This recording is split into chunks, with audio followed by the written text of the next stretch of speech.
This is the universe. Big, isn't it? Thousands of suns, myriads of stars, separated by immense distances and by thin floating clouds of gas. The starlight makes the gas transparent, and where there are no stars, it appears as dark, obscuring clouds, like that great black cone over there. Hello, there's a nova. A whole solar system exploded. Someone must have been messing about with the uranium atom. No, it's not our solar system, I'm glad to say.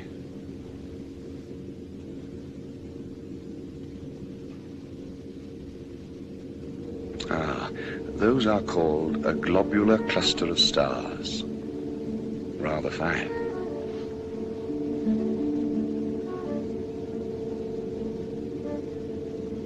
Down here in the right-hand corner, see that little chap rather like a Boy Scout's badge? It's a mass of gas expanding at thousands of cubic miles a minute.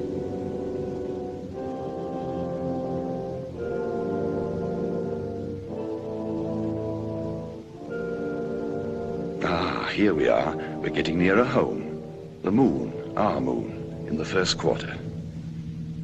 And here's the Earth, our Earth, moving around in its place, part of the pattern, part of the universe. Reassuring, isn't it?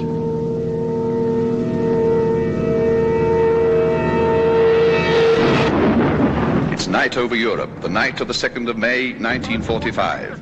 That point of fire is a burning city. It had a 1,000-bomber raid an hour ago.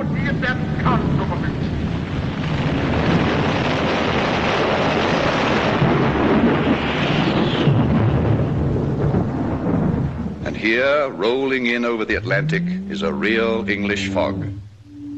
I hope all our aircraft got home safely. Even the big ships sound frightened. Listen to all the noises in the air. This was their final tower. Listen.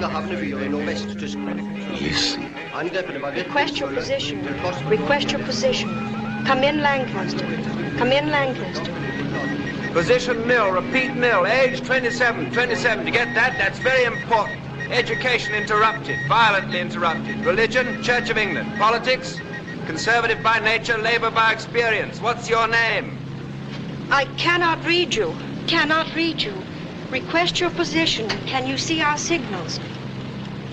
Oh, give me my scallop shell of quiet, my staff of faith to walk upon, my scrip of joy, immortal diet, my bottle of salvation, my gown of glory, hope's true gauge, and thus I'll take my pilgrimage. Sir Walter Raleigh wrote that. I'd rather have written that than flown through Hitler's legs.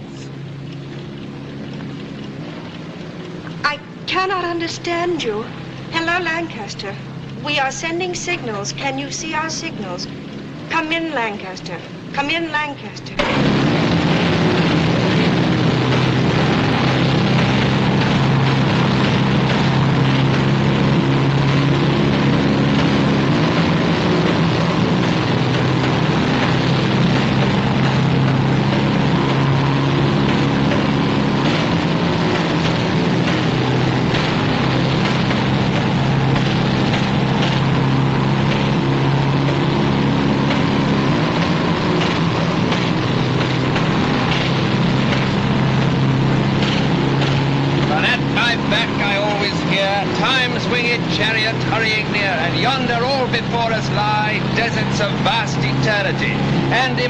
What a marvel. What's your name? Are you receiving me? Repeat, are you receiving me? Request your position. Come in, Lancaster. You seem like a nice girl. I can't give you my position. Instruments gone, crew gone too. All except Bob here, my Sparks. He's dead. The rest all bailed out on my orders. Time 0335. You get that? Crew bailed out 0335. Station Warrington, Bomber Group A, G for George. Send them a signal. Got that? Station Warrington, Bomber Group A, Apple, G, George. They'll be sorry about Bob. We all liked him. Hello, G. George. Hello, G. George. Are you all right? Are you going to try to land? Do you want to fix? The name's not G. George, it's P. Peter. Peter D. Carter.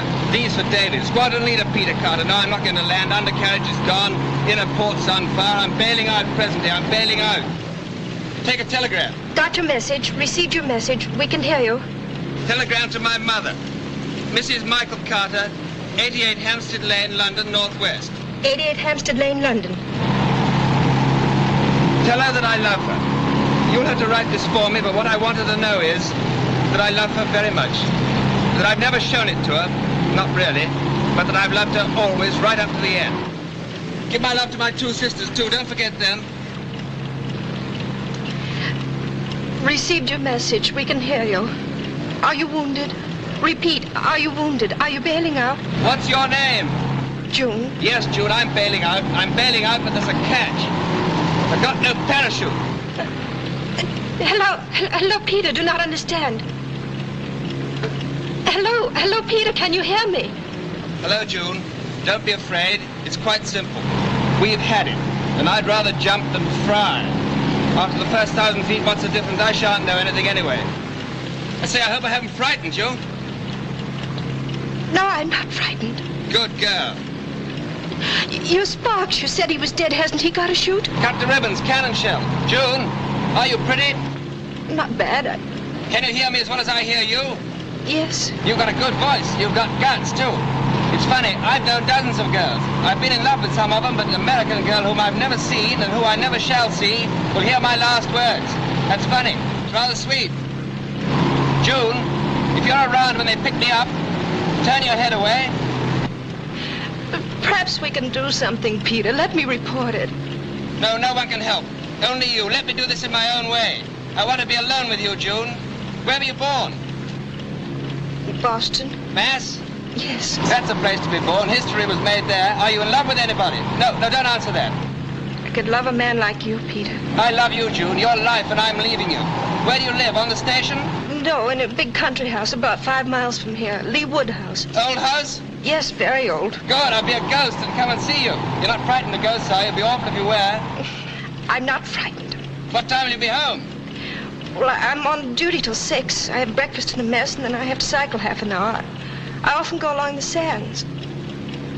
This is such nonsense. No, it's not. It's the best sense I ever heard. I was lucky to get you, June. Can't be helped about the parachute. I'll have my wingsuit anyway, big white ones. I hope they haven't got all modern. I'd hate to have a prop instead of wings. What do you think the next world's like? I got my own ideas. Peter. I think it starts where this one leaves off, or where this one could leave off if we'd listened to Plato and Aristotle and Jesus. With all our little earthly problems solved, but with greater ones worth the solving. I'll know soon enough anyway. I'm signing off now, June. Goodbye. Goodbye, June. Hello, G for George. Hello, G. George. Hello, G. George. Hello.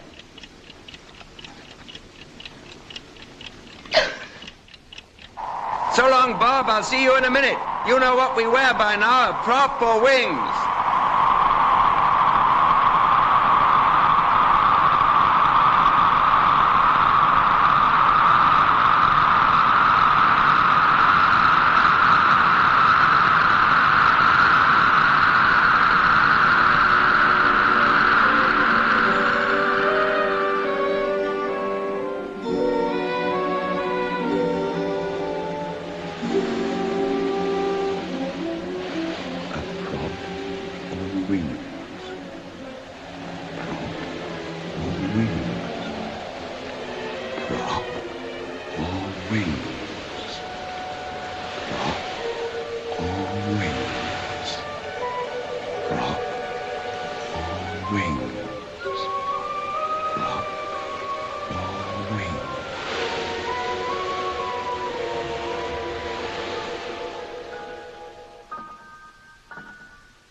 Alors vois-tu, voilà ce qui s'est passé. Nous sommes venus environ 4 kilomètres quand nous avons foncé l'un sur l'autre. Nous avons piqué, redressé, etc. Quand je suis parvenu à me glisser derrière lui, il a envoyé une rafale comme ça.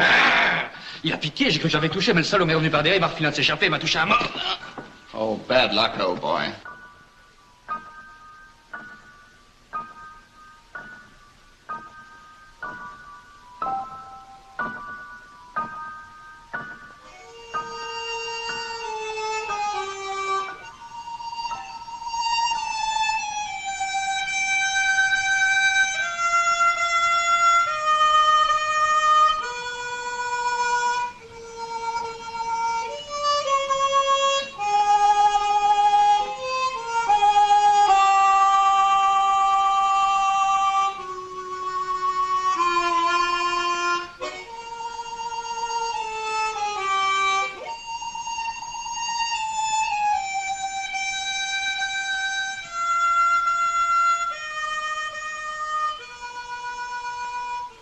Name and rank.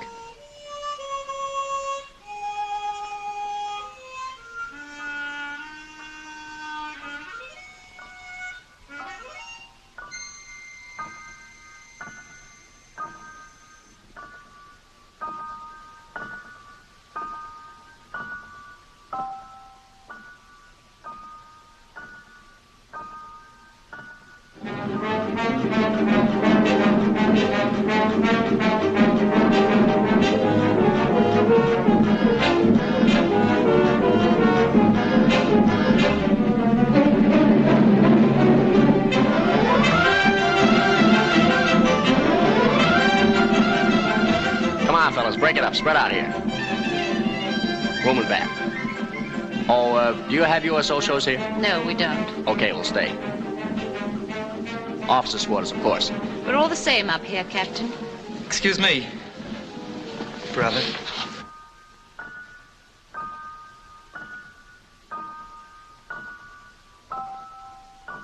Take over. I wish I could make a phone call. From here, that'd be long distance. Flying Officer Trupshaw. Oh, I'm so sorry. You can't wait here any longer. You must be mistaken about your captain. Well, if anyone's mistaken, it's not me. Mistakes don't happen here. But this is the aircrew section, isn't it?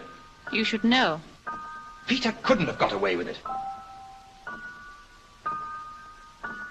Besides, you checked his invoice for me, didn't you? Yes. It was against the regulations. Regulations are made to be broken. He was due here half an hour after me. This is his section, and he hasn't reported. So he's either AWOL or there's been a mistake. There hasn't been a mistake here for 1,000 years. Oh, so there have been mistakes. The girl that was here before me, she was here 640 years. Holy smoke! She said when the records don't balance, all the alarm bells start ringing in the records office. I bet they do. Proper flap, eh? Yes.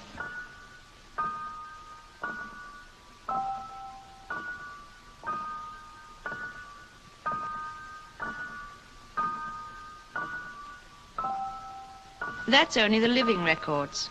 Everyone on Earth has a file. Russian, Chinese, black or white, rich or poor, Republican or Democrat. Holy smoke. If anybody told me the clerks were working away up here, just like on Earth. Everyone here is allowed to start how they like. It's heaven, isn't it?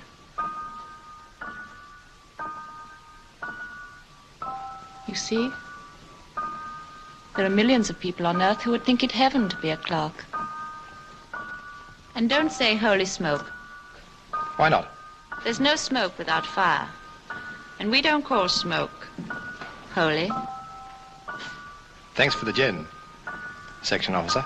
Boy, oh boy, home was nothing like this. Mine was.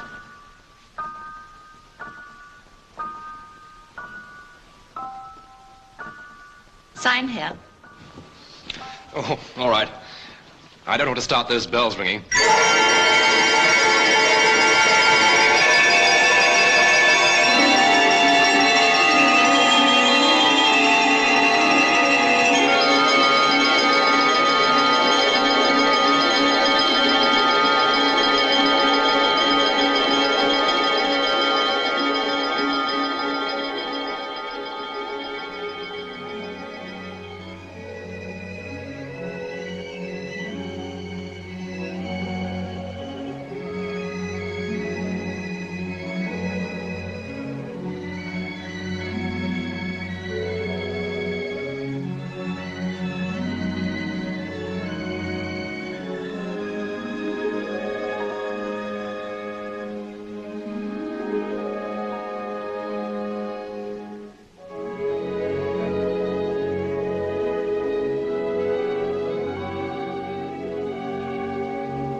I wonder where I report.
Oh, I always hoped there would be dogs.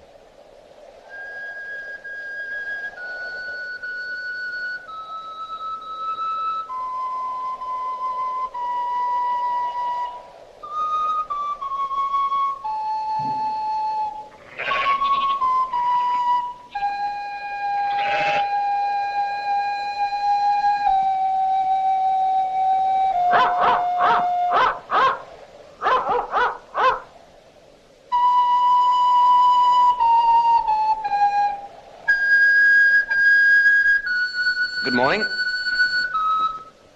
Morning. Where do I go from here? Huh? I'm new. I only just arrived. Where do I report? You mean the aerodrome? Aerodrome?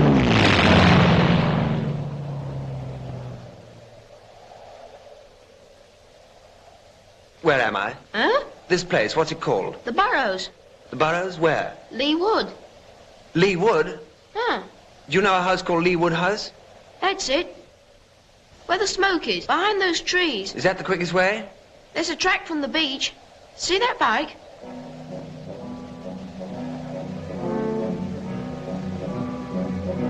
Who is it? Dunno. One of the Yank girls. They live up at the house.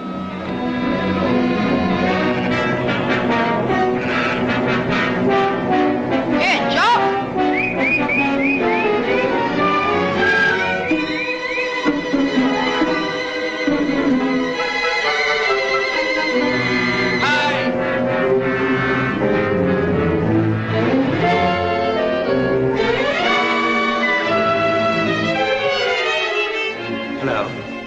Hello yourself. What's wrong?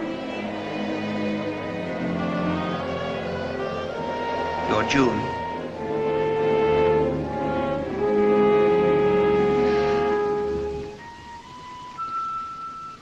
You're Peter. How did you get here? I'm glad you're safe. What did you do? What happened? Don't know. I just don't know. Are you hurt? My head feels a bit queer. Oh, there's a little cut in your hair. It's nothing much. Oh, Peter, it was a cruel joke. If it was on me. I've been crying so ever since we said goodbye. Don't cry, darling. Oh, Peter, darling.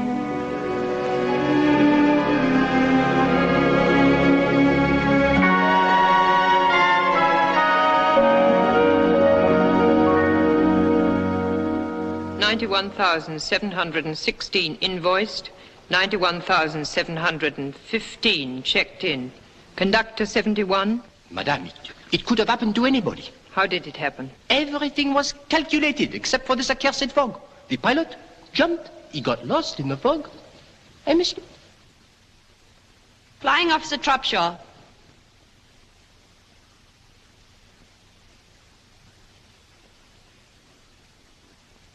You've been waiting all day for your pilot. Yes, ma'am. You see, over the channel, we ran into this ruddy pea souper. Aha. Oh, excuse the language, ma'am. But really, it was so thick that you could have stepped out of the kite and walked about on it. Sacré brouillard. And he, the skipper, ordered everybody to bail out when we were over the coast. He knew his brolly, had been written off. He got a direct hit as he was bandaging me. But he didn't tell the others. I only knew about it because I'd bought it by then. I mean, I was dead. I understand. And I knew he'd be clocking in here, so I thought I'd stooge around and wait for him. This young lady is not to blame at all. I'm sorry if I broke the rules. Thank you. 19 hours and 50 minutes have elapsed. Don't you know that any slip must be reported immediately? I lost my head. Not long in the service. I joined in the so-called second germinal of the so-called glorious French Revolution. I see. Natural death. I lost my head. The case is not so simple. No? No. He's fallen in love. Ah. Oh. It complicates things. True, madame. You must do your best. Oui, madame. You'll proceed to Earth immediately? Oui, madame. You'll explain your grave error to Squadron Leader Carter? Oui, madame. And ask him to follow you? Oui, madame. Wait. Your captain is not an unreasonable man, I hope. The skipper? Oh, no, ma'am. Unless he's had a few, of course. Pardon? Had a few? Beers. Oh, de la bière. Ah, oui. Scotch being hard to come by, you know. Naturellement. By the way, monsieur, when you see Peter, would you give him a message for me? Avec plaisir. Just say, what ho? Bon.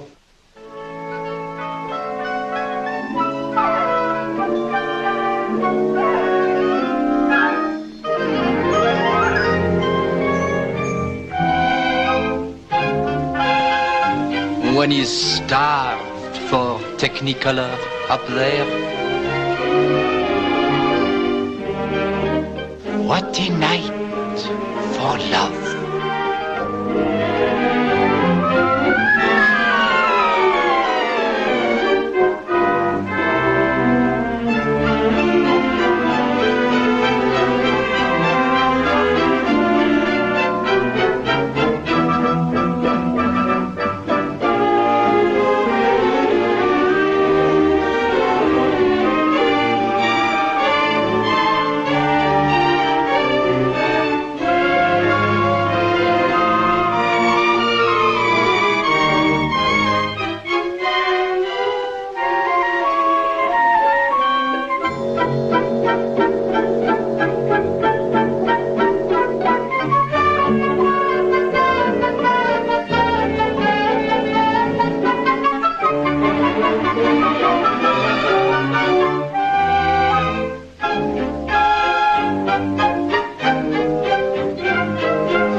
Drink, darling.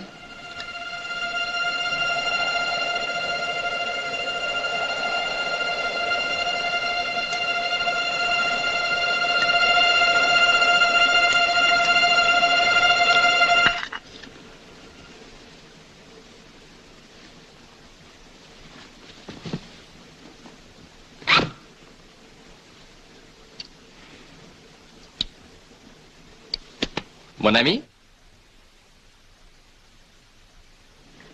Good evening. I think I keep these for a little. And how are you, my friend? I've never been better. June, wake. She cannot wake. We are talking in space, not in time. Are you cracked? Look at your watch. It has not moved since you said so charmingly, drink, darling. Nor will it move, nor will anything move until we have finished our little talk. It is only a trick. Who are you? We should have met yesterday at 0410, mon cher. Unfortunately, I missed you. Well, you couldn't have missed me because I wasn't here. Now, who the... I bring you a message from Mr. Trubshaw. Bob? Bob's dead. Oh, yes, he's dead. He says, what ho? Well, that sounds like Trubshaw. But he is dead, isn't he? En effet. But how? Why? Cannon shell. And what should happen to a man who jumps from his aircraft without his parachute? How do you know? But it is I who am telling you, my friend. It is I. Your time was up.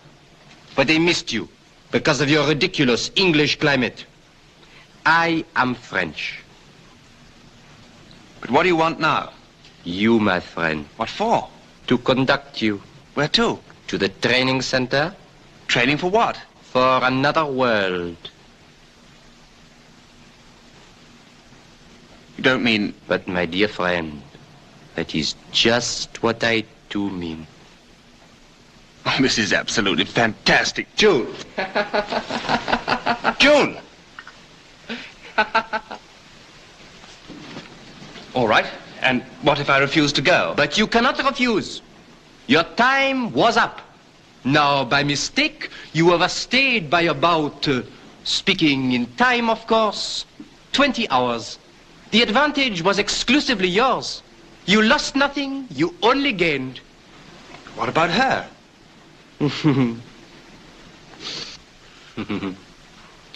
Exquise.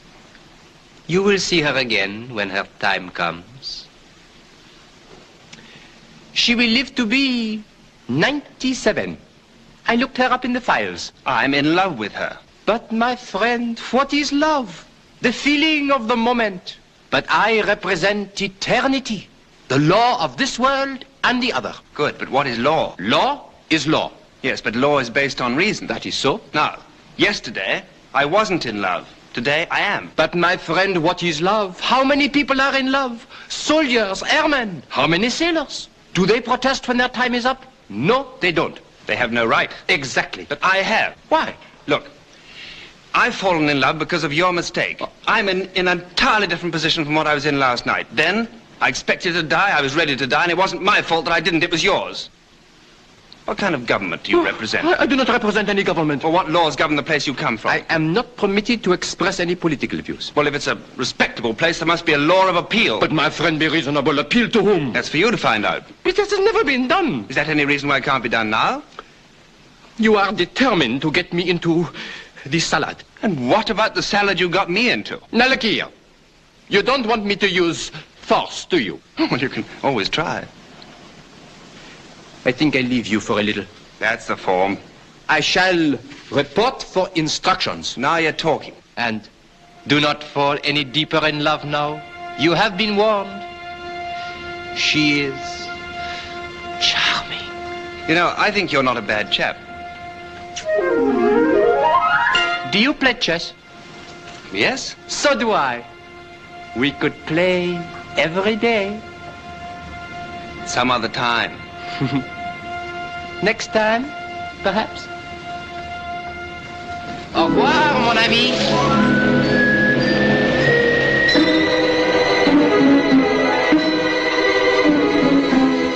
No, thank you, darling. No, thank you, what? You just asked me to have a drink. Did I? Yes, I remember I did. What's the matter with me? What is it? Is it your head again? Might be, yes. An odd thing happened while you were asleep. I haven't been asleep. Didn't you hear us talking? No. Who was there to talk to? They sent somebody. They? Who are they? I don't know.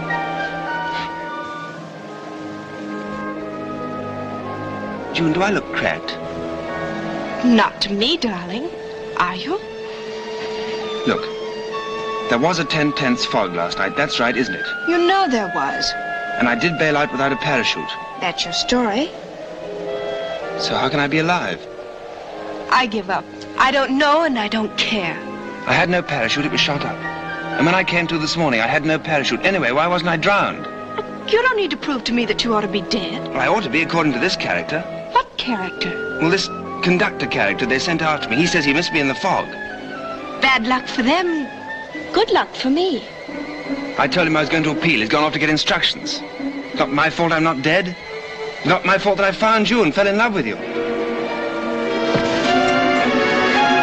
Maybe he wasn't here at all. Hey, you, Frenchman! Where are you? What is it? Oh, I've got an awful headache.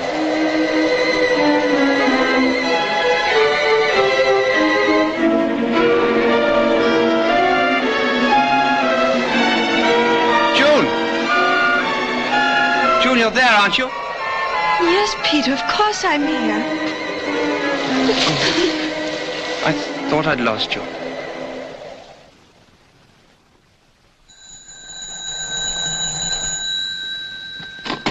Dr. Reeves's residence? Oh, good morning, Miss June. Yes, isn't it? The doctor's up in his thing, you know, his camera obscura. He's got his new lens from the shop this morning, and it makes a lovely picture. He's taken the big white garden table to project on. He'll be glad you're coming over. He's showing it to the dogs now. Ah, nice day. Mrs. Bidwell's duck's out too early. She'll lose all the eggs if she's not careful. Ah, the start of the cycling season. There's a hefty young girl. Time Mrs. Tucker went to get our rations. There she is. Oh, the vicar and his sister. Not coming here, I hope. No, good. Quite a queue at the butcher's. Must have some offal. Wonderful how the kids love playing in the splash. Just the same in my day. That tree ought to come down. Old Mary looking quite skittish. Sally Allgood getting herself dated up. Ah, here's June. Here she comes. She walks in beauty like the night. Only she's cycling and the sun is out. Nice girl. Worth a hatful of ambassadors in Lee Wood, anyway.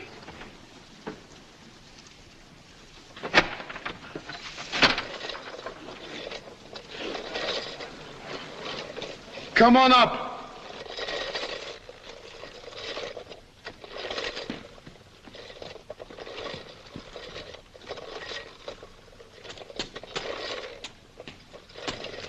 Hello, Doc. Hello, June. Come in. Shut the door.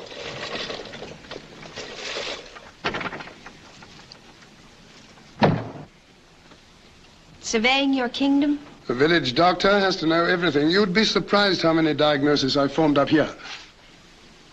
I love looking at the village from here. It looks so different. That's because you see it all clearly and at once, as in a poet's eye. I want to talk to you. So you said on the phone, but it's really none of my business. Dr. McEwen says it's right down your street. This is my street, a village street, and I'm a village doctor. Only because you like living in a village. Dr. McEwen says what you don't know about neurology would fill a peanut. I'm a good guesser. Your guesses are published by very famous magazines like that Brain I've seen in your library. Dr. McEwen says... I know what Dr. McEwen says. I had a talk with him on the phone this morning. Oh, did you? After I talked to you... This is really the ref's business. Carter should have rejoined his station today. I know. Anyhow, what's it got to do with you? Oh, I'm just interested. Oh, I see. But strictly speaking, he's a ref case. He's not a case at all. He's a person, a very fine person. And I want you to see him, Frank. I don't want just anybody mauling him about and asking him questions. I want you. I'm sure the RAF would say... I know what the RAF would say. I had to talk to his CO this morning. Oh, Frank. And I had to talk to his group medical officer, too. Fortunately, he's heard of me. Oh, Frank.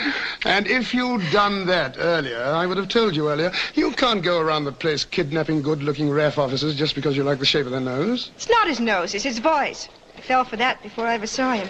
He still believes that he bailed out without a parachute. Yes. And he has hallucinations? Mm-hmm. And during these bouts, does he go rather pale? Yes, he did. And he has headaches here. I think so. I don't know. You better ask him. But he definitely sees things. And hears. All right. Did you tell him he was talking rubbish? No. Quite right. He's not talking rubbish. He's talking very logically. Then he can't be in love. Bye. Frank? Yes? He has a very cute nose, too. I'll be over about tea time. Right.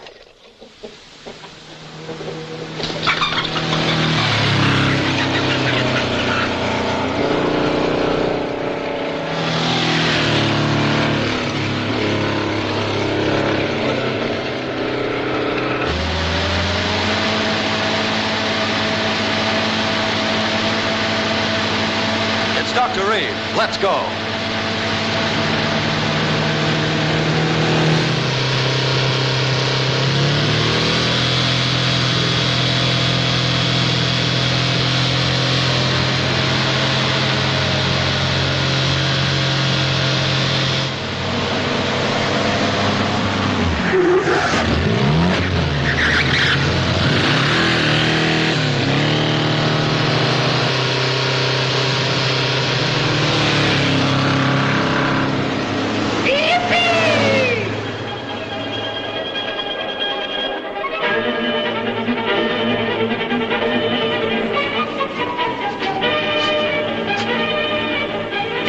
way to spell Shakespeare?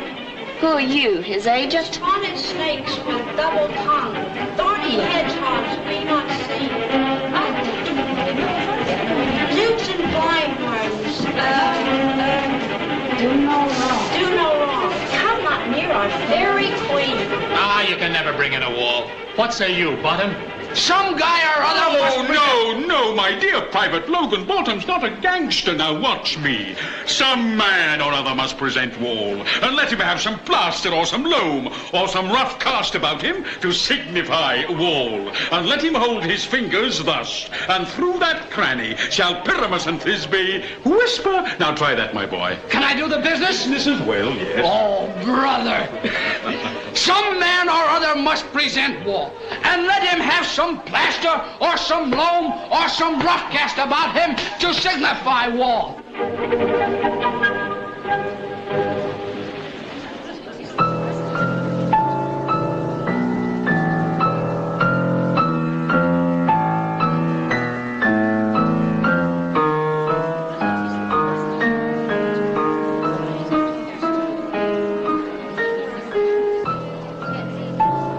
Check.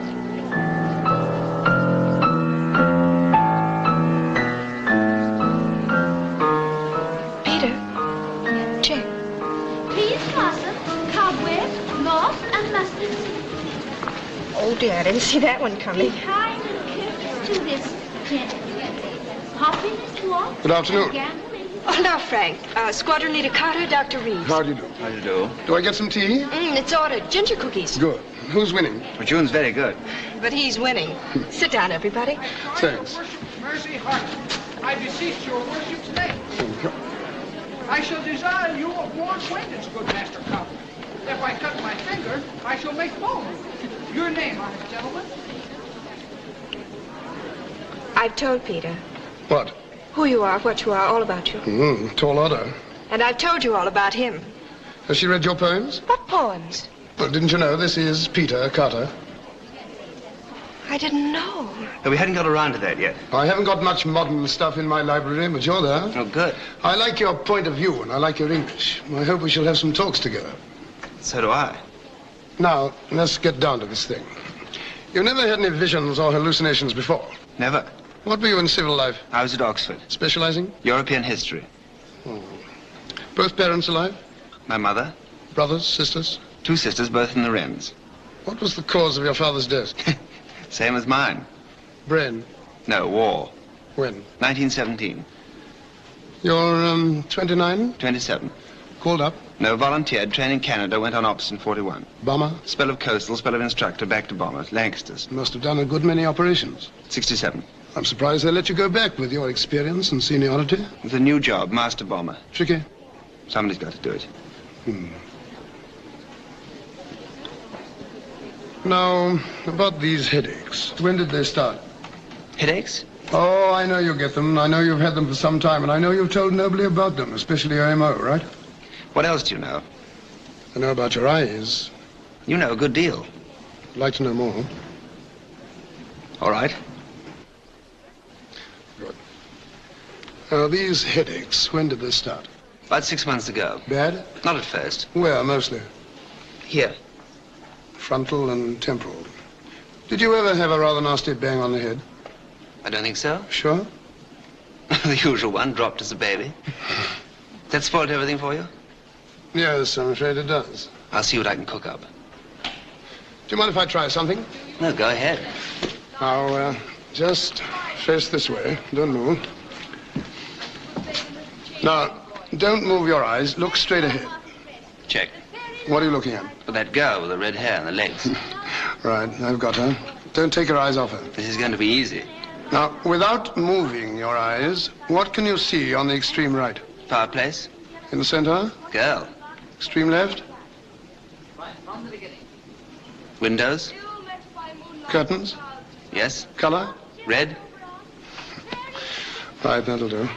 Well, if you've quite done staring at that girl's legs, both of you. Well, you've got to do what the doctor tells you. Confidentially, they rather not need.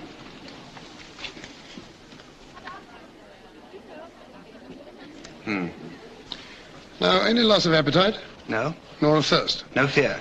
In fact, if anything, you've been eating and drinking rather more than usual. You've just been looking at my mess bills. And you've seen something? Someone. Clearly? As clear as I see you. Have you had a similar hallucination before? No thanks. Tell me, do you believe in the survival of human personality after death? I thought you said you read my verses.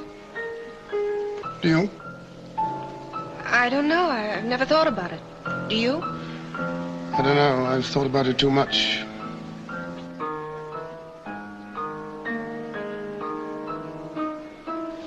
I thought I was asked to tea. It isn't time yet. Past my time. One last question. It may sound silly, but have you imagined recently that you've smelt something that couldn't possibly be there? What an extraordinary thing. What is? How did you know? It was a long shot. You have. Yes, but if it was so silly, I would never have told you. It's important. It might explain everything abnormal that you've seen and heard. Well, that would be a relief, but it still can't explain how I can jump without a parachute and be alive. No, it couldn't do that, but there might be a possible explanation even of that. Now, this heavenly messenger, you saw him quite clearly. I told you, as clear as I see you. And this smell, you imagined, was it at the same time? Yes, it was particularly strong. Was it a pleasant smell? Yes. Could you place it? Fried onions. And this messenger, he hasn't turned up again? No, but he will. When? He picks his own time and stops it. Peter's lodged an appeal. Against what? Against his call-up. That's the spirit. Don't give in. I won't. I'm lucky that June knew you, Doctor. Thank you for coming. June has lucky friends. I've got bad news for you. Then why the grin? You're going with me. Where to? To my house, for two reasons. First, I want to meet this chap next time he drops in. Second, I like a nice girl around the house, and she only comes to see me to borrow a book. And she's a slow reader. But what about my CO? I fixed it with him. Besides, until we get this settled, I'm your CO. And at my house, you'll get your tea at 4:30. Tea break! All right! Here, you get it at 5. Sailor's duck! Thank you. We are shaping, Frank. We are shaping.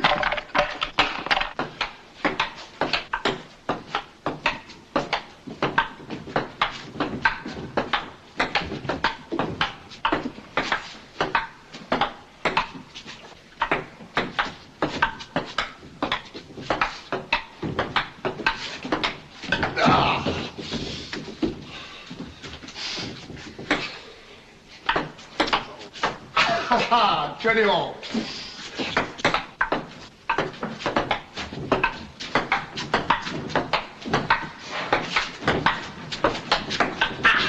$21.20, sorry. You're sorry, my foot. Ready? Ready? Nearly. Nearly doesn't count. 21 all. Up. I'll be. Count 10. I wonder if Peter's a good player. You can ask him when he wakes. Well, he's been asleep nearly 2 hours and a half. He'll wake at 11. How do you know? I gave him a tablet. Well, how can you tell exactly? Oh, I can't tell exactly, but I know the patient. But do you know him? I think so. Well, then tell me something about him. Are we playing table tennis or are we not? Right, your serve. Right, ready? Ready. Go. Your game. Now tell me what you think about him. I think he's fascinating. So do I. Not biologically, medically. Have a drink? Love one.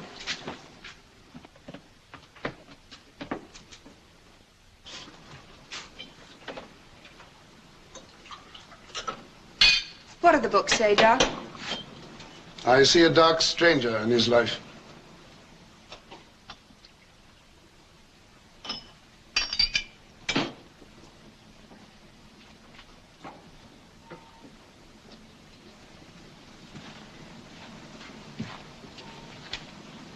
Do you know what's wrong with him? Yes, I think I do. Is he going to be all right? He'll be all right. Here's a drink. Will he have any more hallucinations? Yes, How do you know? because this conductor promised to come back. Will that make him worse? Why should it? I don't know. Seeing things, arguing about his own life, talking to a non-existent man. He does exist for him. He's not going mad then. His brain isn't being affected. Of course it's being affected, but not in the way you mean. That's why I asked him about his sense of smell. I saw it was important. He's having a series of highly organized hallucinations comparable to an experience of actual life. A combination of vision, of hearing, and of idea. To a neurologist, that points to a direct connection with a sense of smell or of taste. Once that connection's established, we know where to look for the trouble. I only want to find out one thing more in his personal history, and I'll find that out later. Now, I'm not going to tell you anymore. Thanks. But how did he survive the jump? I don't know. If we could find that out and tell him, it would save him. It would help. But the main thing is for him to win his case. Are you serious? Perfectly serious. We must help him to win it. How? It depends on what message the conductor brings. But suppose he loses his case. Oh, that's absurd. If we see that he's losing, or we think he's going to lose, we'll find out the reason why he survived. Or we'll invent one. We'll have a couple of drinks, you and I, and we'll invent the greatest lie in medical history. Care for another game? I don't mind. Now, don't worry about him. You see that bell? Yes? He's promised to ring it if he gets another visit. Fine. Come on, yourself.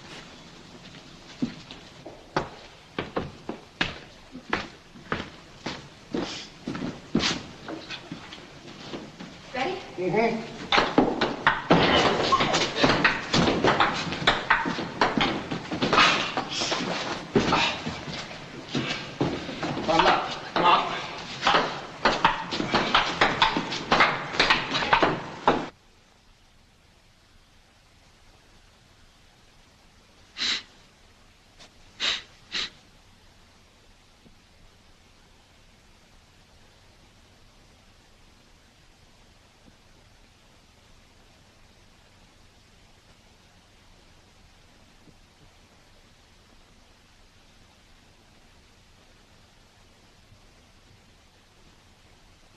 Doc, he's here. June!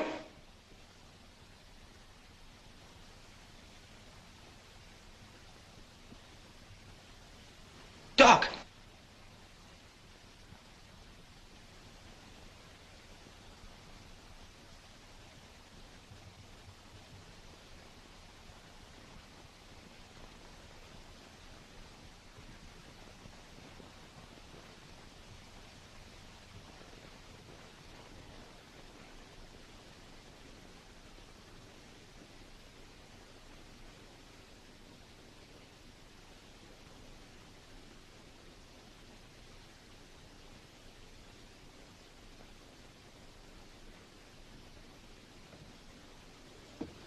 Eh bien, mon cher, comment ça va?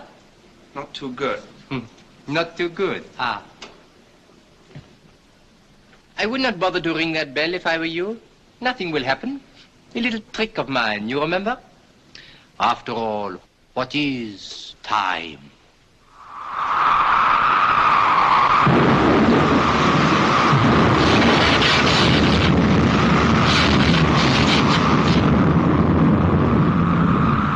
A mere tyranny? Well, let me know if you're going to do that again, won't you? This looks good. Very good. Do you know the author? No, but I often have a game with Philidor. Philidor? The greatest master of chess who ever lived. A Frenchman, naturellement. Come along and I'll introduce you. Good. Splendid. No, I mean, you've got good news for me, my friend. How did you guess? Well, you wouldn't try to entice me with this Phillimore. Philidor. Philidor, if you had the right to conduct me anyway. True. Well? Speaking officially, I have good news for you. Good. You are to be allowed to appeal to the High Court. Splendid. The trial will be a full-dress affair, très chic, in 3 days to give you time to prepare your case. Better and better. Do not be too pleased. Why, is there a catch? The prosecuting counsel. Of course, I am not permitted to offer advice or give a personal opinion, but... Well, who is this prosecuting counsel? Be prepared. For what? A shock. Well, come on, tell me the worst. Who is it? Abraham Farlan. Come again? Abraham Farlan. Well, I never heard of him. No. Never in my life. He lives in Boston. I'd never been in Boston. Massachusetts. I'd never been there. Abraham Farlan died in Boston in 1775. Does that date convey anything to you? Lexington, Concord? Exactly. You are good at history. The American War of Independence. Well, he was killed. By a British bullet. Oh, he might be prejudiced. He hates your guts. And he hates the guts of every Englishman. And particularly, he hates this little affair with a Boston-born girl. It's not a little affair. A big affair. He will hate even more. All right, I'll appeal against it. It will be no good. After all, we had to choose a good man. The honor of the department is at stake. No, what you have to do is to choose a good man for yourself. As defending counsel? Precisely. Can I choose anybody? Anybody in the other world? Anybody who has ever lived upon Earth? Everybody is at your disposal. You can choose me. That would suit your book. But do not waste any time. Abraham Farland is piling up his case already. You can choose Socrates. You can choose William Pitt. You can choose Henry VIII. Oh, Madame du Barry. She knows all about love. Rather a one-track mind. You are a good chess player. Philidor. I'll think it over. By the way, I'd like to borrow this. It's not mine. It belongs to the doctor. Oh, doctors. What about them? They give me a great deal of trouble in my job.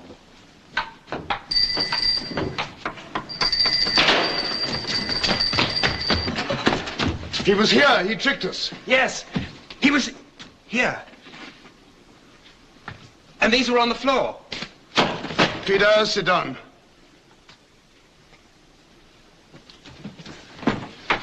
Now, look up. You've been doing some hard talking. I have. I hope you didn't give in to anything. No. That's the spirit. Do you think I could stay overnight, Frank? Yes, I'll tell Mrs. Tucker. I don't need anything much. Now, let's see. I'll tell Mrs. Tucker you're staying. Dr. Reeves. Yes? Can I stay in here? I want to be near these books. Of course, I'll fix up a camp bed. Great news, darling. What, sweet? I'm to be allowed to appeal. Really? Oh, June, I don't want to leave you. Darling, why should you leave me? Everything will be all right. Well, if I can get a good counsel. Of course you will. It's very important. I don't want to lose you. Darling, I don't intend to let you go. No one can take you from me. I won't let them. Well, it's no good. You see, a judgment against me will be backed up by all the power of this world and of the other. Drink this. Peter's got the right to appeal. Splendid. Did you smell anything? Yes. The same? Fried onions? Yes. Good. Drink that up. Any headache? You can tell me tomorrow what he said. No, he said... Good heavens. What is it? He got my 100 best games. What? Harlequin's chess book, 100 best games.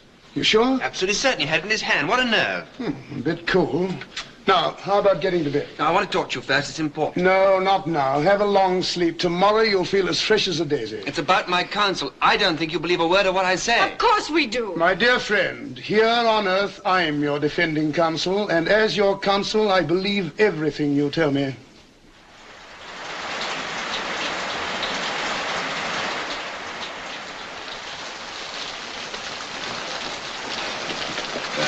Oh, Dr. Guthrie. Why, hello, Dr. Reeves. You make your rounds the hard way. Give me a coupe anytime. Is Dr. McEwen free? He's just going to operate. Oh. He hasn't started yet. I'll tell him. I imagine he'll see you in the washroom. Thanks.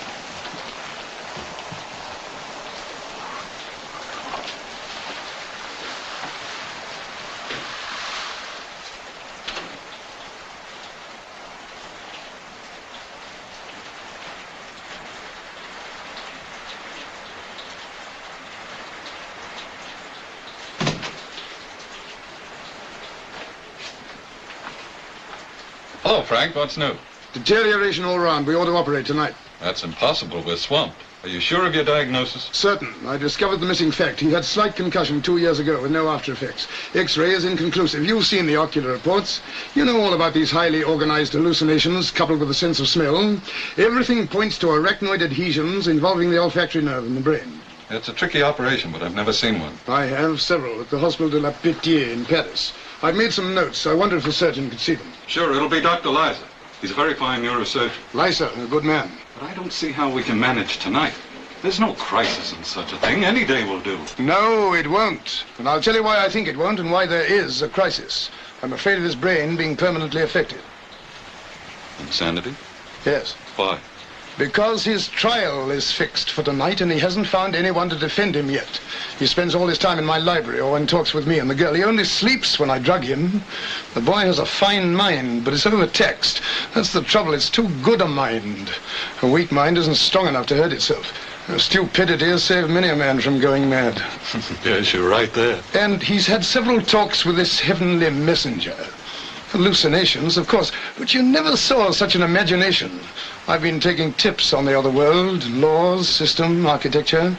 Here's the interesting point. He never steps outside the limits of his own imagination. I don't quite get you. Nothing he invents is entirely fantastic. It's invention, but logical invention. And the keystone to his invention is that the trial takes place tonight. He must win or lose his case tonight, and that's why I think we ought to operate tonight. It's no use shaking your head, and that's why I think we ought to find a counsel to save him from losing his case, or we may lose him.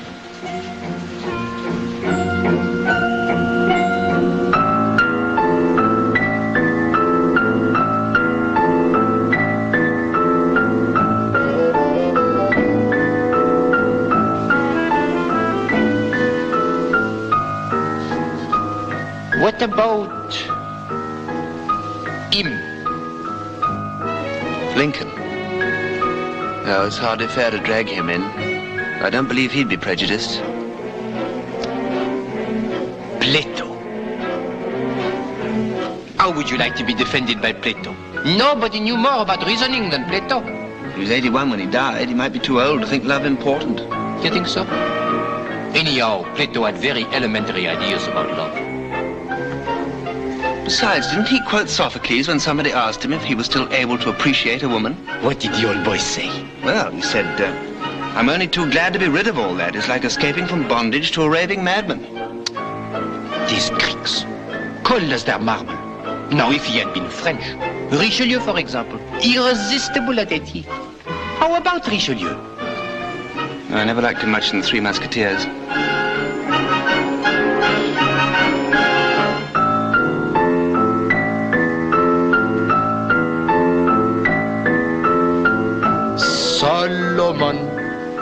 Solomon. No. Mais tonnerre de Dieu, who do you want? You have only a few hours left. Look, it sounds a grand idea to have all these great men to choose from.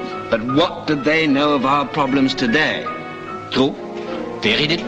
Besides, I think it ought to be an Englishman. Nobody famous, but somebody with his head screwed on all right. Screwed? Now, this Abraham, Farlow. Farlow. Was he a famous man? He was the first American to be killed by a British bullet. No, I don't mean that. I mean, was he a great philosopher or statesman? He was a school teacher. There, you see. Now, Plato will probably talk about perceptions and causations. Pardon? Over your head, too? Definitely. That's quite simple. By the way, why are you so interested in my winning my case? I? Yes, you.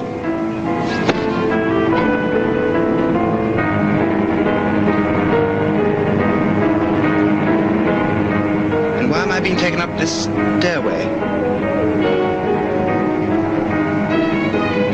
Not being taken for a ride, am I, by any chance? What a suggestion. Oh, take that bit of barley sugar away. I don't like it. I don't like your suggestions. I think I'll go back before it's too late. Peter! Peter! Peter! Peter! Peter, ne soyez pas bête! Peter! Peter, come back! Peter! Peter, come back! Peter! Peter, come back! Peter! Peter, come back! Peter, come back! Peter! Peter, come back! Peter! Peter, come back! Peter! Peter, come back! Peter! Peter! Peter, my darling, come back to me!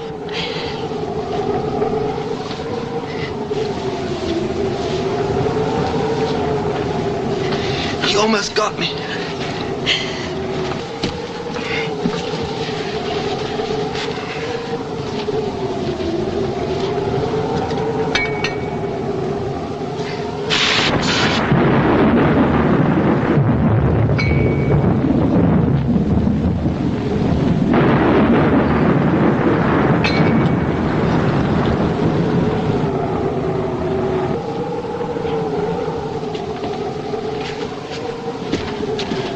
You'll be all right in a moment. Why isn't the ambulance here? It was due half an hour ago.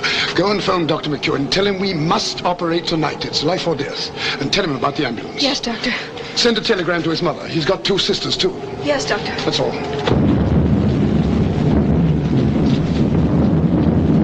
Hello, Peter. Where's June? Phoning. Back in a moment. He almost got me. I know.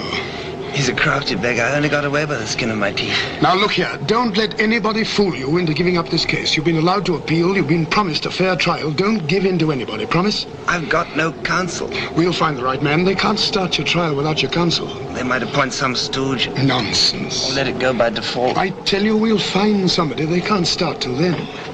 Nobody famous. No, that'd be the worst thing we could do. How about a pal of yours? Might find somebody. What about your radio operator? Bob? Yes, think it over. You couldn't get through. They don't answer. It's a storm, Mr. Frank. They always cut the telephone off. I'll go on my bike. No, one of us must go. Look, you're more valuable here. Now, if the ambulance comes, don't wait for me. If I meet it, I'll come back. Now, go to him. Don't allow him to despair. His life is in your hands.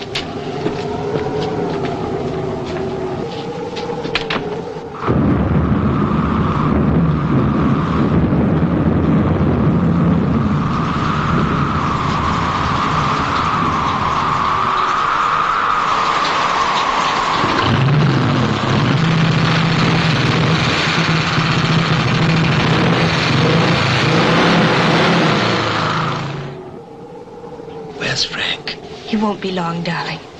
I must talk to him. I don't think Bob's the right man. I'll tell him you said so. Do you know Bob? No. He was my Sparks. Highly operational type. We'll find somebody. Time's nearly up. Frank will come up with something. I wish he'd hurry.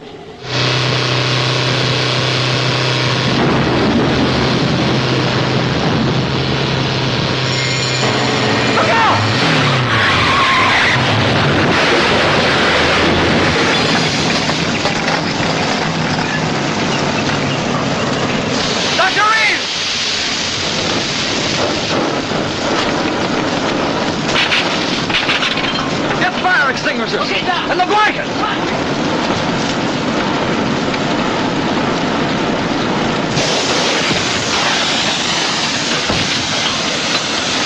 the hell is this? What's the road?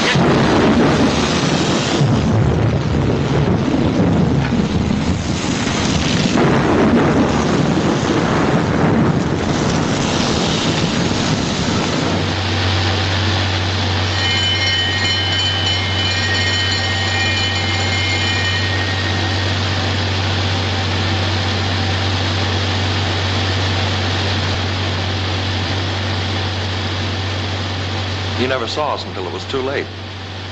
He turned off to save us. Gosh, I feel bad about it. He was a fine man. You couldn't help it. He was interested in this case, wasn't he? Yes. I saw his notes he left for Dr. Lizer. It was a fine piece of diagnosis. He left notes for the operation, too. Dr. Lizer is very good, isn't he? Best. Frank. I'm here, darling. Where's Frank?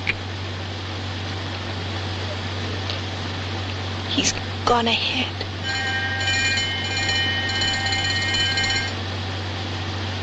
He's had an accident.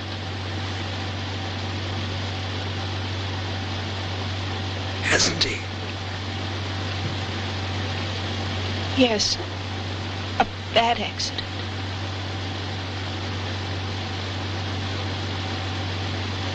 Is he dead? Yes. He's dead.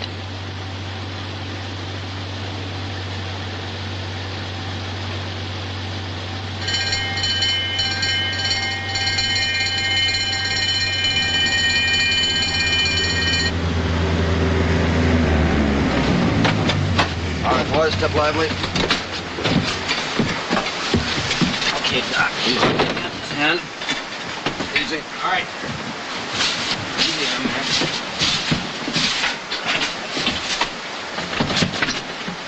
All right, Johnny, take it away.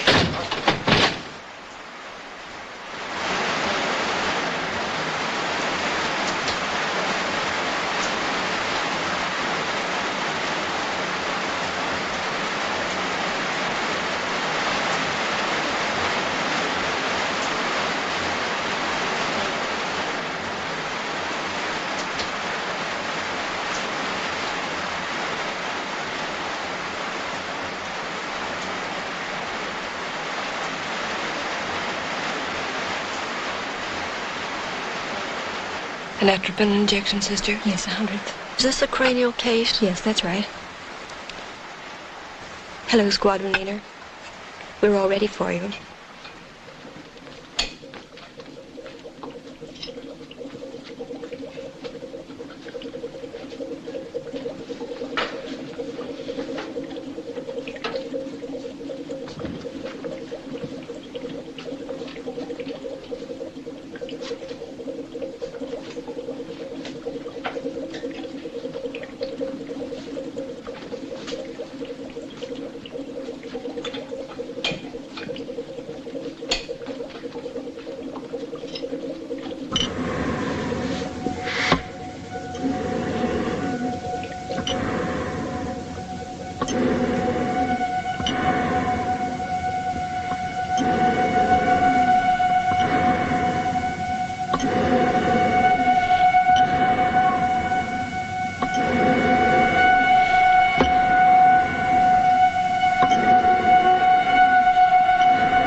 Dr. Reeves? Yes?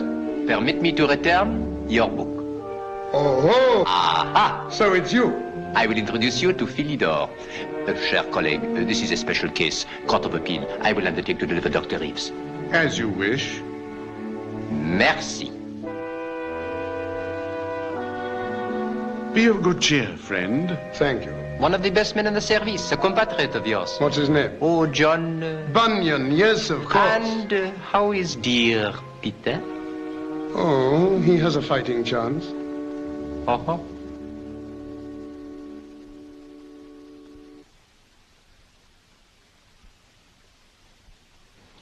Dr. Frank Reeves. Yes, You are familiar with the case of Squadron Leader Carter. I am.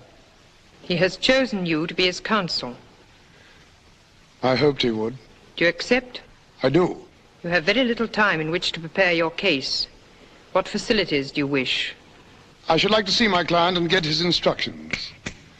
And I subpoena Flying Officer Trubshaw as a witness. Certainly. Conductor 71, you will take Dr. Frank Reeves to Squadron Leader Carter.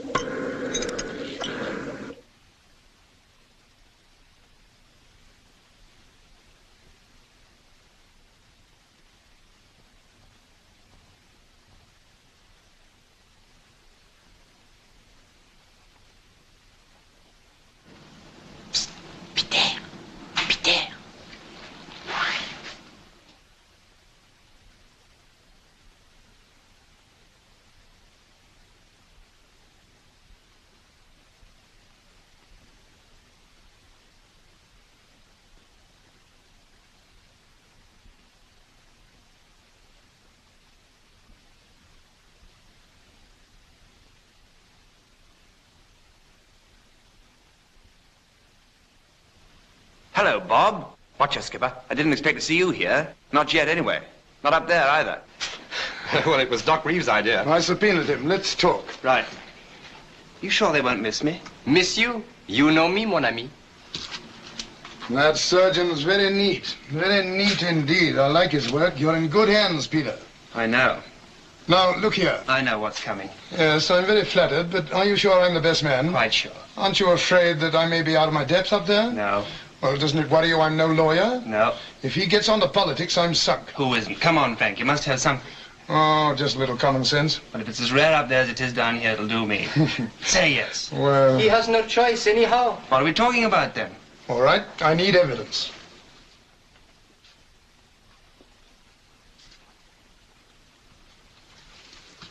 Look at her. Holy smoke. Well? She looks like a nice girl. She is a nice girl. Hardly your type, Skip. I've fallen in love with her. Her accent is foreign, but it sounds sweet to me. We were born thousands of miles apart, but we were made for each other. That's an excellent piece of prose. Sorry. Nothing to be ashamed of. May I kiss her, just in case, you know? Okay, you may, but she will not know it. Doesn't matter. Oh, he's English. What is the good of kissing a girl if she does not feel it?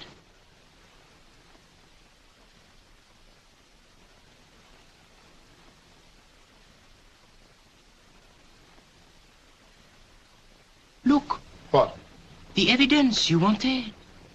Her tears. Oh, I wish I could take one with me. You are counsel. You can do as you wish. I say, why don't we wrap it up and take it with us? Permit me.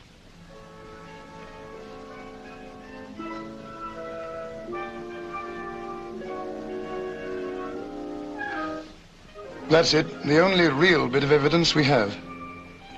Quick. We must not keep the court waiting.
The Court of Appeal sits to consider the case of the Department of Records versus Squadron Leader Peter David Carter of the Royal Air Force.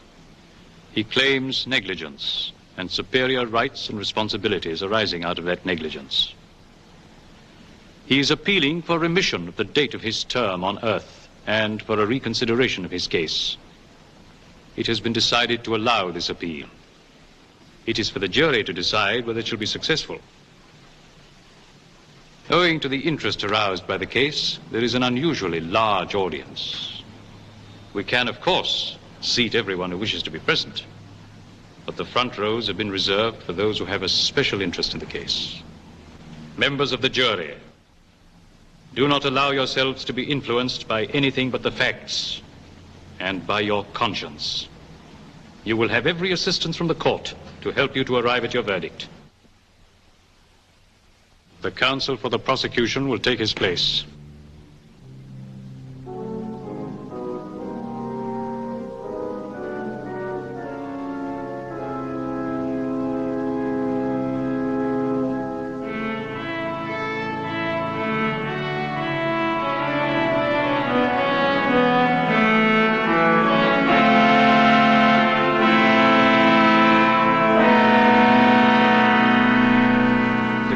for the defense will take his place.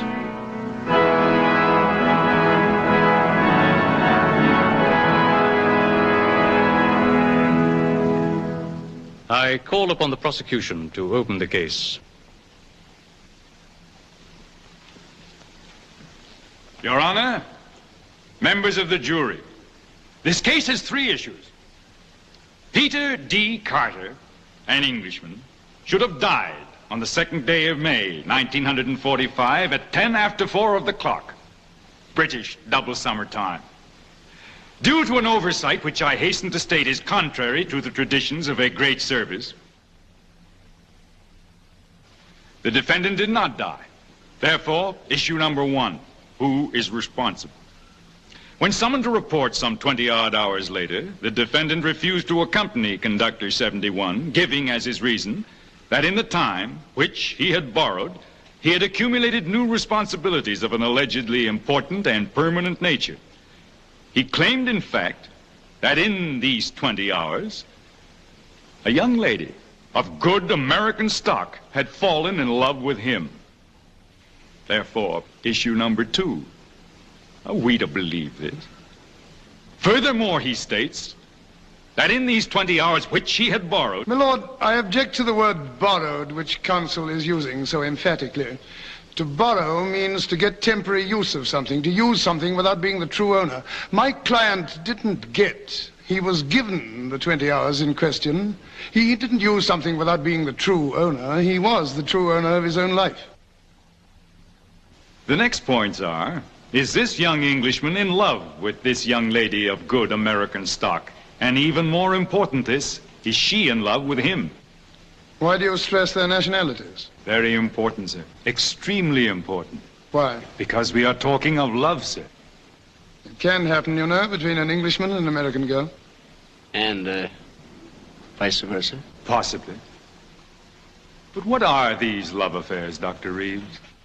Men and women, thousands of miles away from home, away from the love they left behind. Minute sparks instead of scorching flames. Fading, shabby wigs instead of the rich gold of a woman's hair.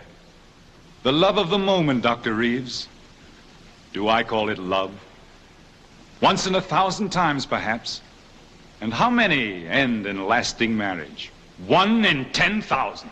My case, sir. That, sir, is for you to prove. When in the course of human events our men and women came to your country as your allies, it was not to become your prisoners. Sir, may I bring you up to date? We're living in the 20th century, not in the 18th. May I bring you up to date, sir? We are not alive at all. Good point. And I am up to date, sir. I've been watching you English from upstairs, your wars, your politics, your busyness, from the tax on tea in 1766 to a certain report on England by 5 members of the United States Senate in 1944. The defendant has nothing to do with tea, nor senators. But other Englishmen had, sir. Is Peter D. Carter what you would call a good Englishman, sir? Yes, sir. Do you see this glass? Out of it, Benedict Arnold drank the health of King George III. Does it break because it is faulty or because it is glass? Can I tear this piece of paper because it is defective or because it is paper? We are all as God made us, sir. But our ancestors had a deal to do in the shaping us as well. I quite agree. The jury will please note that. My lord, may I ask where Mr. Fallon's grandfather was born? Your Honor, the question is irrelevant. Could it have been in England? You need not answer that question, Mr. Fallon. But I prefer to answer, Your Honor. My grandfather left England, sir, because he didn't like it. And Granddad would have liked it even less today. Listen. Well, here we are, Lord. The Voice of England in 1945. Cricket. And here let me say that the weather is much more like cricket weather now. It stopped raining, players been resumed, and the crowd of, I should say, about 50,000 people have discarded their Macs and umbrellas and settled down to enjoy the game, which to people all over the world is perhaps more truly representative of all that's typically English than anything else. Do you admit that this is an English voice, sir? That was Wally Hammond, who played a delightful forcing shot off Miller.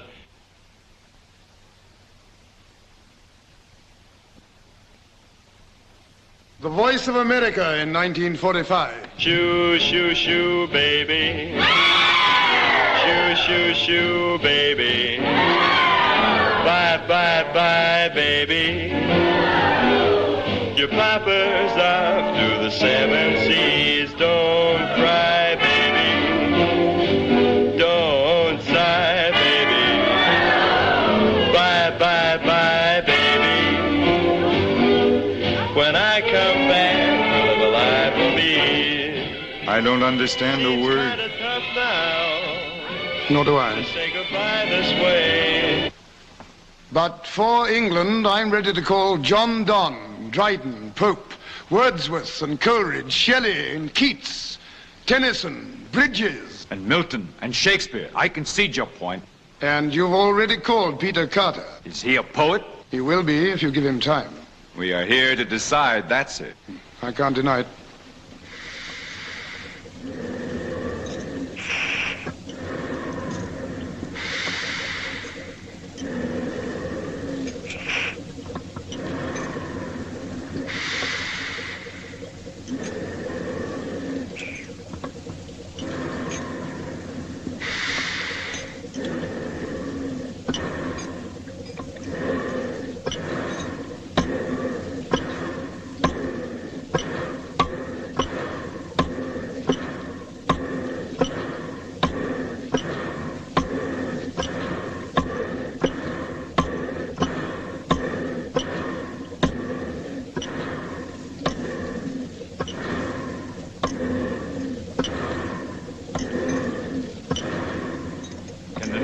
Return to the old? Should the vibrant humor of a young American girl be stifled in the pages of Punch? Should the swift tempo of her life be slowed to the crawl of a match at cricket? Should her accustomed native comfort perforce conform to England's warm drinks, cold rooms, drafty windows, smoky chimneys, faulty plumbing? 2 million houses have no windows at all, and frequently the roof and walls have gone with the windows. My lord, I submit that this court is concerned with the life and death of Peter Carter, not with past history or present plumbing. Hear, hear! But Peter Carter's character, sir, like every other human being, has been formed by circumstance, by a chain of circumstances. As Benjamin Franklin said, for want of a nail, the shoe was lost. For want of a shoe, the horse was lost. For want of a horse, the rider was lost. For want of a rider, the message was lost. For want of a message, the kingdom was lost. And all for the want of a horseshoe nail. You've heard of Benjamin Franklin, sir? I beg you, in George Washington's words, labor to keep alive in your breast that little spark of celestial fire called conscience. That could not have been said by an Englishman, sir. What was George Washington? Conscience, Mr. Fowlin.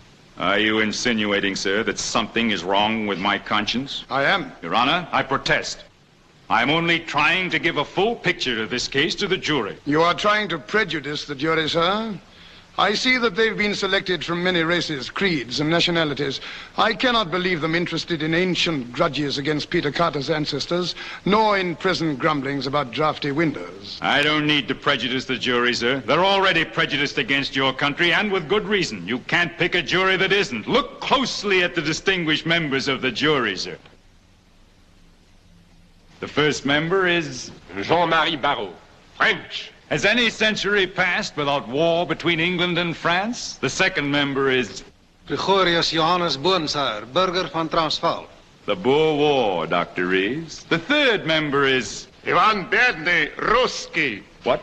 I'm Russian. The Crimean War, Dr. Reeves. And you, sir? Chen Jiming, Peking.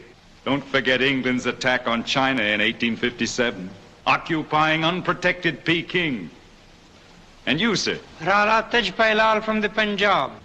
Think of India, Dr. Reeves. Think of India. And you, sir? You are? James Monaghan, Irish. Choose a new jury anywhere, Dr. Reeves. It will always be prejudiced against your country. My lord, I wish to take counsel for the prosecution's advice. I challenge the jury and request that a new one be chosen. Chosen from where, Dr. Reeves? Mr. Fallon said from anywhere. Except from England. Why not from England? Where else in the world have the rights of the individual been held so high? In America, sir, where these rights are held to be inalienable. I doubt if you have more practical freedom in America than in England. An Englishman thinks as he likes in religion and politics. It isn't what a man thinks and says, it's when and where and to whom he thinks and says it. A man with a flint and steel striking sparks over a wet blanket is one thing, but striking them over a tinderbox is another. An American baby sucks in freedom with the milk of the breast at which he hangs. A man can see further, sir, from the top of Boston State House, and see more worth seeing than from all the pyramids and turrets and steeples of all the places of the world. No smoke, sir. No fog, sir. And a clean sweep from the outer light and the sea beyond to the New Hampshire mountains. Yes, sir. There are great truths, higher than mountains and broader than seas, that people look for from the tops of our hills. America, sir, is the only place where man is full grown.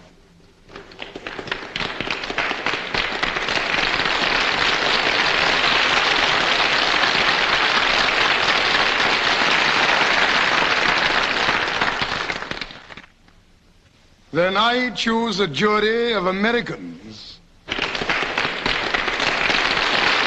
Of Americans, sir, selected from every walk of American life. If there is one who has fought in the wars of independence, I want one who has fought shoulder to shoulder with us against our common enemies in this century. If the third has a mind that can only think 170 years back, I want the fourth to be thinking 170 years ahead. I cannot deny that I hope, no, that I know that this jury will be prejudiced in favor of my case. For I am pleading for the rights of the individual against the system. But it is also against the law, Dr. Reeves. The eternal law of the universe. Nothing is stronger than the law. The whole universe is built upon it. This is a court of justice, not of law. My lord, I ask for a new jury of American citizens. Do you agree, Mr. Fallon? I would welcome such a jury, Your Honor. The jury will stand. The jury will retire, and the new jury will take their place.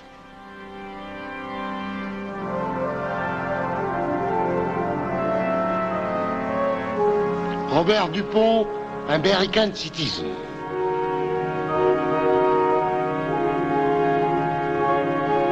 Lieutenant Piet van der Eyck, American citizen.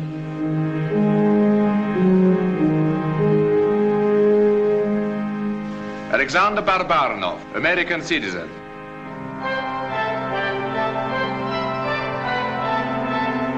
George Wang, American citizen.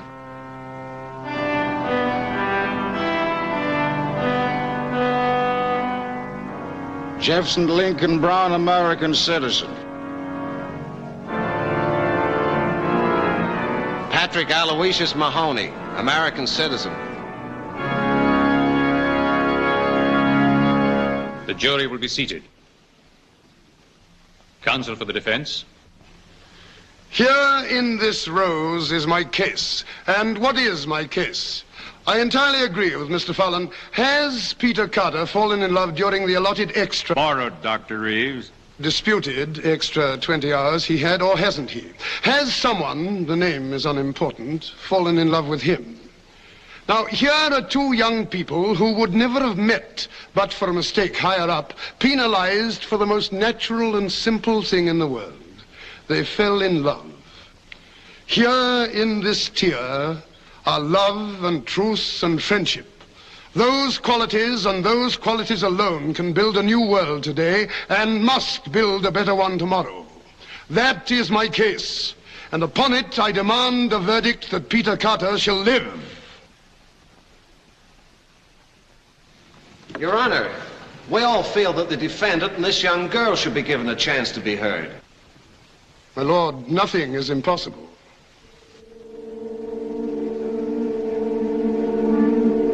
The court will adjourn.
reason to deny ourselves the dimension of time. It will not disturb us. The jury feels it would help establish a true picture of the conditions.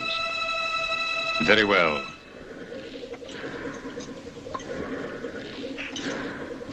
I call squad. My diagnosis was right. Fine vascular meningeal adhesions binding the optic nerve to the brain, the internal carotid and the chiasm. Similar adhesions between the chiasm and the brain.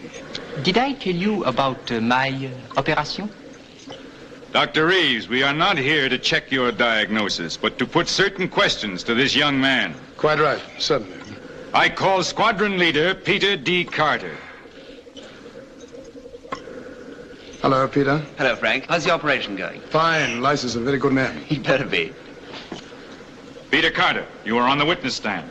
You are under oath. Do you understand? Yes, Mr. Farland. You know me, sir? There's no mistaking you. Your smile is not unattractive, sir. Did you use it to enamor this young American lady? I love her, sir. Answer the question. Would you repeat the question? It, had enamored in it. Never mind the exact question. Did you consciously try to influence the emotions of this young American lady? We fell in love before we'd ever met. You claim you love her. I do love her. Can you prove it? Well, give me time, sir. 50 years will do. But can you prove it? Well, can a starving man prove he's hungry except by eating? Would you die for her? I would. But I'd rather live. Young devil. Your Honor, I apologize for the expression. Your witness. No questions. Conductor 71. Monsieur? Is the young lady available? She sleeps. She sleeps. The jury will please note that. I put her to sleep. Indeed, why? To enable you to call her, sir. The jury will please note that. I do call her, Your Honor.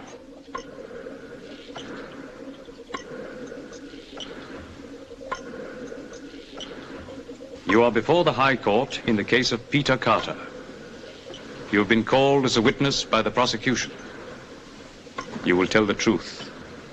This gentleman is counsel for the prosecution. Child, where were you born? In Boston, sir. You know this man? I think so. You think so? I only met him a few days ago. You hardly know him. How can you think you love him? But I do love him. Nonsense, my child. I object. Counsel will withdraw the expression. It's all right, Frank. He's right. There's no sense in love. Wisdom still flowers in Boston. Can you prove that you love him?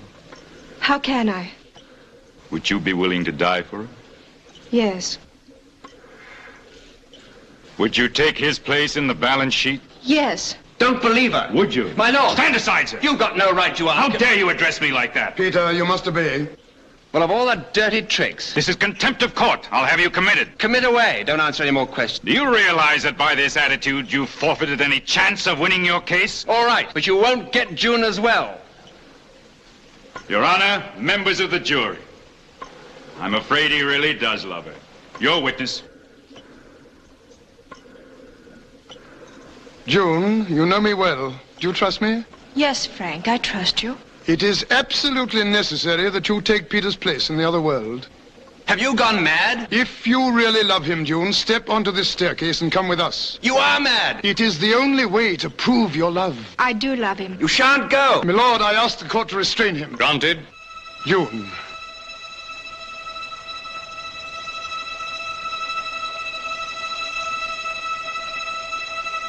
Take care, Dr. Reeves. In the whole universe, nothing is stronger than the law.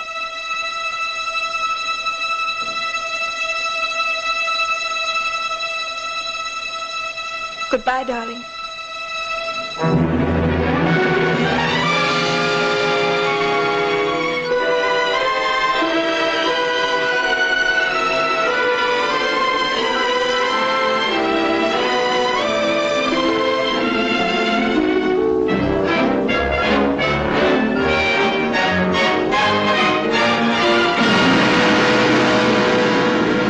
Yes, Mr. Farland, nothing is stronger than the law in the universe, but on Earth, nothing is stronger than love.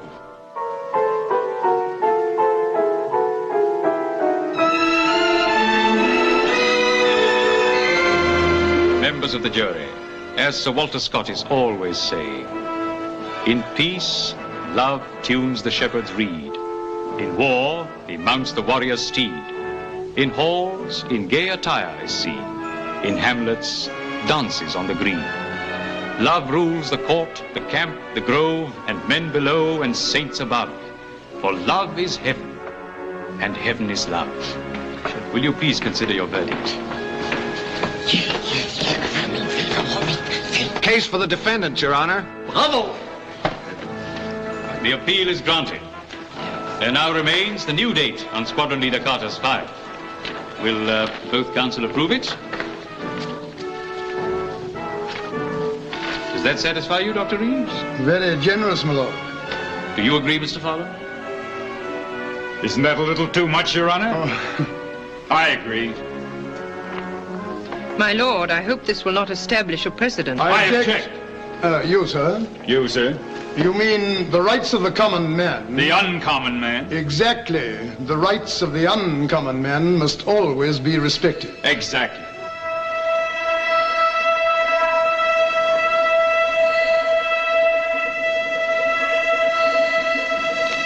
Keep his head flat and sandbags. I've written him up. Tell him this, I'll send the notes down.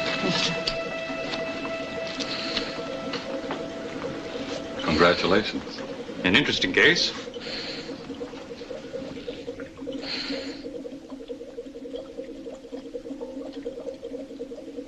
Peter, don't forget your book.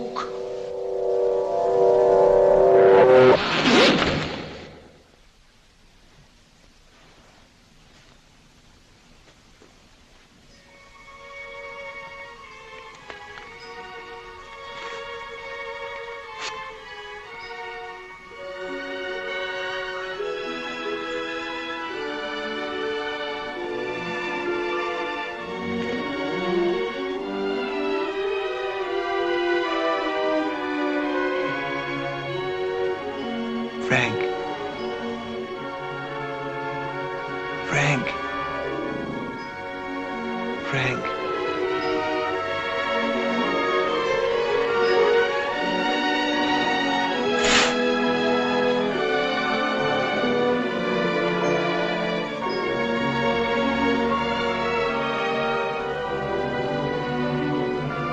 Hello. Hello. We won. I know, darling.